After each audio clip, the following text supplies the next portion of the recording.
penglihatan tentang perjamuan kudus yang sangat sakral itu. Di dalam acara ibadah umat Kristus, yang paling sakral ada dua hal, yaitu baptis dan perjamuan kudus, yang tidak dibuat main-main dan untuk bisa disepelekan. Apabila baptis itu masih tidak seberat sanksi jikalau terjadi kesalahan, seperti di dalam perjamuan kudus itu sangat berat sanksinya. Hari-hari ini Roh Kudus berbicara tentang perjamuan kudus ini, memberikan penglihatan yang sangat panjang dan sangat detail bagaimana keadaan spirit ini. Namun terlebih dulu saya bagikan penglihatan mimpi hati Tuhan berbicara untuk bisa dipahami secara manusiawi tentang perjamuan kudus, tubuh dan darah Kristus yang direfleksikan melalui roti dan anggur. Maka terlebih dahulu saya mau memberi kesaksian melalui ketulusan anak saya yang masih berumur 7 tahun saat itu. Pada saat saya masih melayani di suatu gereja di Jakarta. Dan puluhan tahun yang lalu langsung diajarkan secara spirit oleh Roh Kudus di dalam namanya Yesus Kristus. Itu terjadi beberapa puluh tahun yang lalu.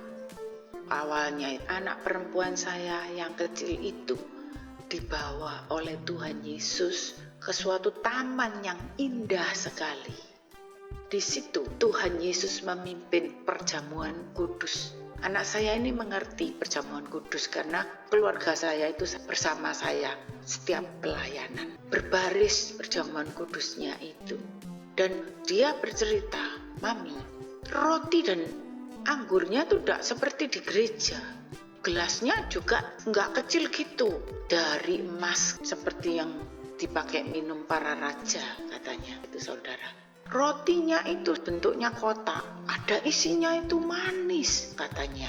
Nah, waktu perjamuan kudus, dia itu ada di samping Tuhan. Dia bertanya, "Tuhan, saya boleh ikut?" "Kamu boleh ikut, tapi ada satu hal, tidak boleh mengangkat cawan itu sendiri. Yang mengangkat cawan dan roti itu harus diwakili oleh mamimu. Baru boleh kamu memakan, tidak boleh melakukannya sendiri." Maksudnya tidak juga dipesankan untuk diangkatkan oleh dedinya, karena memang di dalam keluarga ini yang lebih kuat spiritnya menghadap Tuhan itu saya daripada suami saya. Lalu di sebelah kanan yang agak jauh ada kolam untuk baptis. "Tuhan, kalau baptis saya boleh ikut?" katanya. Pada waktu setiap pelayanan pelepasan baptis itu saya mesti mengajak keluarga saya. Tuhan berbicara kepada dia, "Kalau baptis tidak boleh di kolam yang besar itu. Kamu hanya boleh di kolam yang kecil." Jadi sebelahnya itu ada kolam kecil ya, untuk mainan anak-anak kecil. Jadi anak saya tidak boleh mengikuti baptis waktu itu umur 7 tahun. Ini dipesankan. Sangat detail waktu itu ceritanya kepada saya. Mustahil kalau anak sekecil itu bisa mengarang seperti itu, pasti jadi penulis naskah sinetron yang hebat, saudara. Tidak bisa dikarang-karang. Tapi saudara saya saja sampai bilang, "Anakmu mempunyai imajinasi yang sangat tinggi." Dan sejak saat itu saya ceritakan kemana-mana. Yang waktu itu kepenuhan dengan segala kesaksian yang supranatural, sepertinya tidak bisa dibendung, tidak bisa didiamkan. Kabar sukacita bagi saya itu ingin semua merasakan, mengetahuinya, dan percaya. Sejak saat itu juga katanya para pendeta yang diajarkan secara langsung dari Tuhan, terjadilah baptisan yang dilakukan para hamba Tuhan, bisa mengambang di air lah, perjamuan kudus yang terjadi kesembuhan yang luar biasa. Ya, sejak saat anak saya mendapat itu puluhan tahun yang lalu. Sakralnya perjamuan kudus itu seperti tertulis di dalam Alkitab. Lebih baik jangan melakukannya kalau kita belum menguji diri kita sendiri ini, karena di situ terjadi kutuk dan berkat. Hati-hati. hari-hari ini terjadi viral perjamuan kudus di rumah-rumah. Setiap orang bisa memegang cawannya dan pergi kemana saja itu membawa roti dan anggur. Kalau sudah doa dengan iman dan terjadi pengharapan, itu adalah tubuh dan darah Kristus. Apakah sudah menguji diri?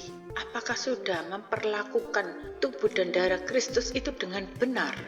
Sebab hamba Tuhan saja belum tentu bisa layak, apalagi para jemaat yang dilakukan di rumah-rumah masing-masing yang tidak kelihatan dari pengawasan hamba Tuhan.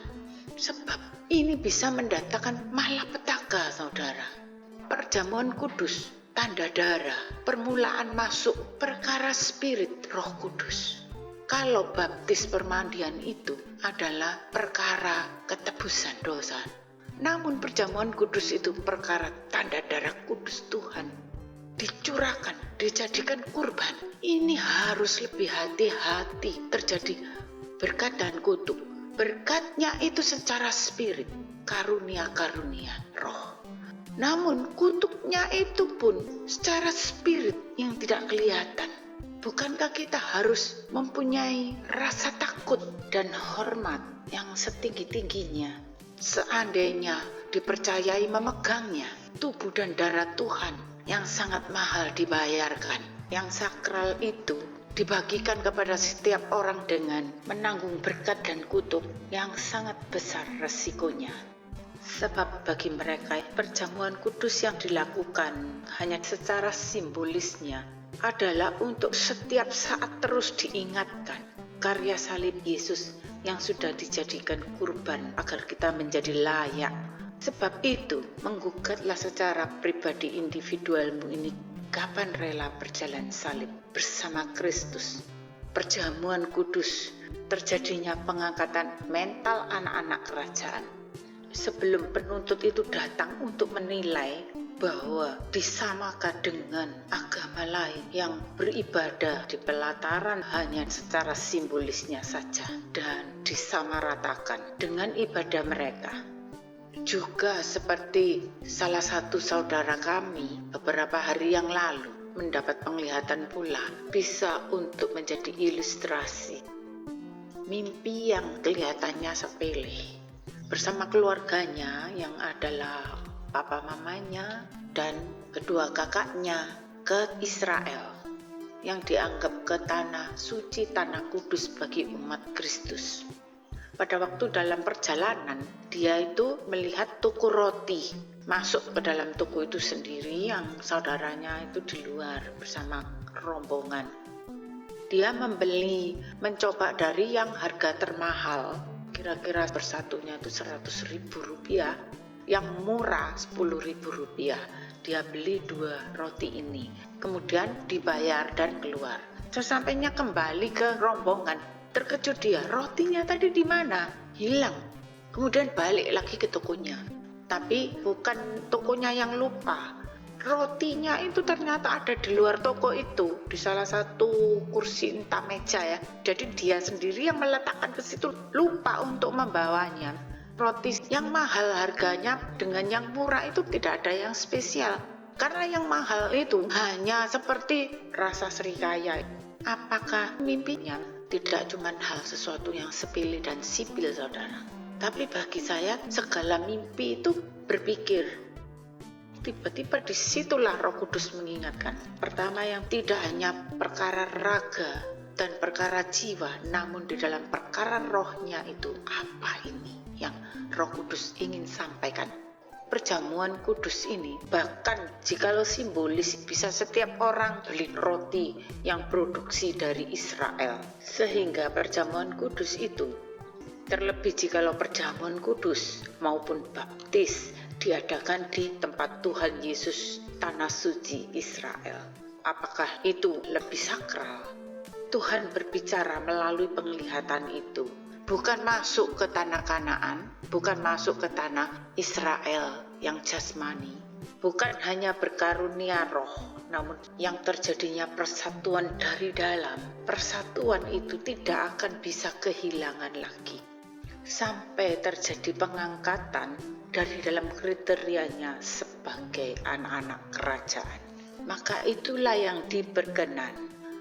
Ketika saya menerima penglihatan yang sangat mengerikan tentang bagaimana gambaran perjamuan kudus yang diilustrasikan melalui mimpi kemarin hari, mengilustrasikan secara berturut-turut 3 dimensi dari pandangan orang dan dari kejiwaan dan dari dalam spiritnya dalam hal perjamuan kudus yang diadakan jikalau tidak menguji dirinya sendiri lebih dulu akan terjadi hal yang sangat mengerikan. Yang pertama, melalui gambaran seorang aktor yang mempunyai postur tubuh itu mungil, sehingga sebagai seorang pria terlihatnya tidak gagah. Nah, peran aktor ini kebiasaan memerankan sebagai lawak, sebagai seorang wanita. Kalau dia pakai kostum wanita, jadi cantik. Wanita yang asli saja bisa kalah sama dia itu. Tapi asli dia itu seorang gentleman, punya istri itu cantik istrinya itu dan sudah mempunyai anak pula. Penglihatan ini memakai gambaran dia berpakaian kostum wanita pada saat main di mimbar bersama seorang yang asli wanita cantik. Bukan seperti pura-pura sungguh-sungguh dicium di mimbar itu, jadi seperti aji mumpung. Nah, saya kan tahu dia itu kan pria. Kaget saya, apakah istrinya begitu tidak marah? Dan lawan mainnya itu kalau mempunyai suami atau kalau mempunyai pacar kan pasti marah. Yang bahasa Jawanya aji mumpung. Permainanmu itu gak lucu, padahal dia itu melucu. Aslinya dia itu lucu. Jadi di hadapan Tuhan ini tingkahnya itu tidak lucu. Yang dinilai adalah yang di dalamnya. Malah membuat Tuhan muak. Meskipun orang lain itu tertawa karena menganggap mereka itu sama-sama perempuan, tidak ada rasa tabu atau canggung. Sehingga ini menjadi mengisyaratkan dari Tuhan. Ketika peran sebagai gereja Tuhan itu masuk kekudusan, nomor 1 adalah menjaga kekudusan namanya. Itu yang lebih penting. Supaya jangan kesakralan menjadi lelucon, bahan tertawaan, jadi tontonan semua orang. Yang tidak lucu, memuakkan bagi Tuhan adalah ketika ditampilkan di depan umum, tidak menyadari secara pandangan manusiawi. Oh, itu baik-baik saja, bagus saja. Bisa untuk ditayang, bisa untuk menguatkan iman, bisa untuk penghiburan, tapi juga bisa menjadi ejekan bagi orang lain yang tidak menghargai. Dan ini nyambung, saudara. Saya melihat seorang guru yang mendidik murid-muridnya untuk menyanyi, tapi yang diajarkan itu bahasa yang tidak dimengerti lagunya, karena ini tingkatan anak-anak yang dididik ini. Nah, pengajarannya itu seperti keras dan disiplin. Waktu bersama murid-muridnya diajak mau tampil, ternyata di situ sudah ada penyanyi yang terkenal, yang diidolakan oleh guru ini. Padahal cuma penyanyi idola saja, bahkan dipimpin oleh penyanyi ini. Sehingga murid-muridnya itu diambil alih, diatur, dan diperintah-perintah. Yang memilih, yang menentukan itu penyanyi itu, bukan gurunya itu. Saya diajak melihat sebagai seorang guru, tapi tidak bisa tahu teknik yang benar, tidak bisa menilai, hanya bisa menggurui anak-anak kecil. Sesungguhnya memberikan dasar yang salah, tidak memahami kejiwaannya, pemuritan yang tidak menyentuh jiwa. Maka didikan mentaati tentang tata cara ibadah, tentang tanggung jawabnya, tidak diberi pengenalan. Sehingga iman pengharapan terjadi dari melihat teladan dan meniru yang top like-nya, yang sedang banyak subscribe fans-nya, itu yang pasti benar. Itulah yang terjadi di dalam psikologi jiwa pemuritan. Bahkan para penatua tidak bisa menembus untuk memahami kehendak dan rencana spiritnya untuk bersiap dengan benar bagi perkara akhir zaman ini. Nah, ini nyambung untuk yang ketiga, yang lebih seram lagi, karena di dalam mimpi itu seperti yang tidak menjadi kebiasaan bagi saya, kebutuhan untuk pergi ke toilet umum. Sudah banyak yang mempunyai kebutuhan untuk besar kecil gitu. Nah, dengan kotorannya itu ada yang sengaja, ada yang tidak sengaja, seperti dipamerkan untuk menakut-nakuti orang yang ada di dalam, sehingga tingkahnya itu jadi menjijikkan. Cepat-cepat keluar, tidak tahan saya. Nah, yang perlu saya jelaskan di sini, mengapa Tuhan berbicara kepada saya seperti ini? Karena sebelumnya saya melihat di channel-channel YouTube itu sedang viral dalam hal perjamuan kudus. Para hambanya sedang berupaya untuk memikirkan hal ini. Perempuan-perempuan itu sebagai gambaran gereja Tuhan. Perjamuan kudus itu undangan untuk para elit. Sehingga seperti yang sudah saya katakan di depan tadi, bahwa jangan sembarangan sebelum menguji diri sendiri untuk mengangkat cawan itu. Sedangkan yang saya jaga sedemikian rupa pada masa-masa dulu ibadah, suami saya saja tidak diperkenan untuk mewakili bagian anak-anak kerajaan. Saat itu belum waktunya untuk kuat mewakili cawan untuk bagian perkara spirit kerajaan. Sebab cawan itu ada berkat dan kutuk yang akan ditanggung. Perjamuan yang dipimpin Tuhan sendiri, betapa tidak main-main, saudara. Jadi tidak hanya untuk kebiasaan, seperti setelah dimakan minum menjadi kotoran dan dibuang, dilakukan tanpa perasaan. Siapapun bisa melakukan sesuatu yang sakral dengan secara umum menonton, melihat dan melakukan dan menirukan. Bagaimana itu penilaian di hadapan Tuhan dengan tubuhnya dan darahnya yang suci dan kudus itu. Maka renungkan ini, saudara. Lebih baik kalau belum menguji diri sendiri, jangan dilakukan, supaya para hambanya sebagai umat yang dikasihi Tuhan tidak sampai terjadi hal-hal yang tidak diinginkan, sehingga nama Kristus tidak dijadikan tontonan lelucon saja bagi umat yang di luar, yang senang dengan penghakiman bagi anak-anak Tuhan yang terjadi. Jangan sampai memberikan untuk bisa menikmati tontonan yang dianggap lucu bagi mereka, menjadi penghiburan bagi mereka di luar umat Kristus. Amin.